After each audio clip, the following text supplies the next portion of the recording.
বন্যায় ক্ষতিগ্রস্তদের পাশে দাঁড়িয়েছে ত্রিপুরা মোটর শ্রমিক ইউনিয়ন সংগঠন। সম্প্রতি গোটা রাজ্য জুড়ে বন্যা পরিস্থিতিতে বহু মানুষ ঘরছাড়া হয়েছেন।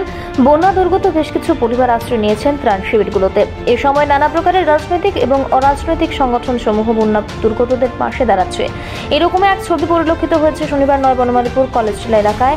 ওই এলাকার বন্যা ক্ষতিগ্রস্ত হয়েছেন বেশ কিছু পরিবার। এবার তাদের কাছে সাহায্য সহযোগিতা পৌঁছে দেওয়ার জন্য ময়দানে অবতীর্ণ হতে দেখা যায় ত্রিপুরা মোটর শ্রমিক ইউনিয়নকে। শনিবার নয় বনমালীপুর কলেজ টিলা এলাকার বন্যায় ক্ষতিগ্রস্তদের মধ্যে নিত্য প্রয়োজনীয় কিছু সামগ্রী তুলে দেয় ত্রিপুরা মোটর শ্রমিক ইউনিয়ন এবং বন্যায় ক্ষতিগ্রস্তদের সাথে থাকার অঙ্গীকারবদ্ধ হয়ে তারা।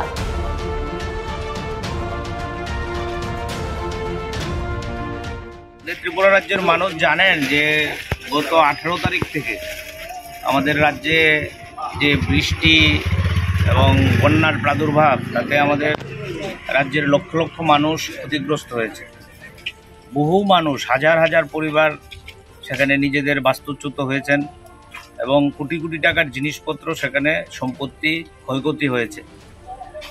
মানুষের সব ক্ষয়ক্ষতি পূরণ করা তো আমাদের পক্ষে সম্ভব না, কিন্তু আমরা ত্রিপুরা রাজ্যের বামপন্থী যে সমস্ত সংগঠন আছে, আপনারা জানেন আমরা মানুষের পাশে থেকেই কাজ করার চেষ্টা করি। মানুষের বিপদে সবার আগে তাদের পাশে দাঁড়ানো, এটা হচ্ছে আমাদের মূল মন্ত্র।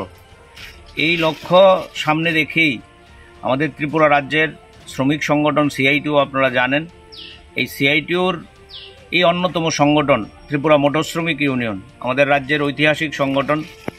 এই ত্রিপুরা মোটর শ্রমিক ইউনিয়নের কেন্দ্রীয় কমিটির উদ্যোগে আজকে আমরা এই যোগেন্দ্রনগরের ব্রিজ সংলগ্ন কলেজ টিলা এলাকার নদীর পাড়ের প্রচুর পরিবার এই বন্যার জলে ক্ষতিগ্রস্ত হয়েছেন।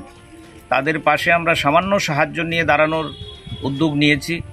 আপনারা শুনেছি যে তাদের ঘরের বাসনপত্র থেকে বিছানা কিছুই তারা রক্ষা করতে পারেনি। যে কিছু সামগ্রী আমরা তাদের হাতে তুলে দেওয়ার চেষ্টা করেছি।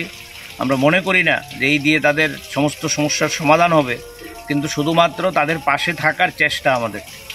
আমরা এসে শুনেছি এখানের যারা আছেন গার্জিয়ানরা, তারা বলছেন সরকারি তরফে কোনো সাহায্য পাননি, অথচ রাজ্যের বিজেপি সরকার প্রচার করছে দিল্লির থেকে টাকা আসছে, সেখানে সবাইকে ত্রাণ দেওয়া হচ্ছে।